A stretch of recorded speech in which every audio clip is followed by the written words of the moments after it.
জনপ্রিয় সঙ্গীতশিল্পী তাশরিফ খান তিনি মূলত কুড়েঘর ব্যান্ডের প্রধান কণ্ঠশিল্পী হিসেবে ভক্ত অনুরাগীদের কাছে পরিচিত। গানের পাশাপাশি সামাজিক যোগাযোগ মাধ্যমে বেশ সরব থাকেন এই সঙ্গীতশিল্পী। মাঝে মধ্যে বিয়ে নিয়ে ফানি পোস্ট করে থাকেন। এবার রহস্যময় এক পোস্ট দিয়েছেন। নিজের ভেরিফাইড ফেসবুক পেজে এক পোস্টে তিনি লিখেছেন, আলহামদুলিল্লাহ, একেবারে ছোট পরিসরে সব হয়েছে। এতেই তোলপাড় নেট মাধ্যম। তাহলে কি বিয়ে করেছেন এই গায়ক? যদিও বিষয়টি এখনও স্পষ্ট নয়, তবে তাশরিফের কথায় সন্ধ্যায় আনুষ্ঠানিকভাবে আপনাদের জানাবো। সঙ্গে জুড়ে দিয়েছেন ভালোবাসার ইমোজি।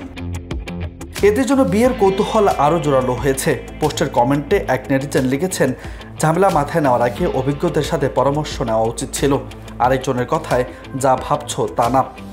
তবে ধোঁয়াশা কাটিয়ে একই পোস্টের কমেন্টে লিখেছেন, এত ভাগ্যবান হই নাই যে শীত আসার আগে আমার বিয়ে হয়ে যাবে। নিউজ ডেস্ক, বার্তা 24।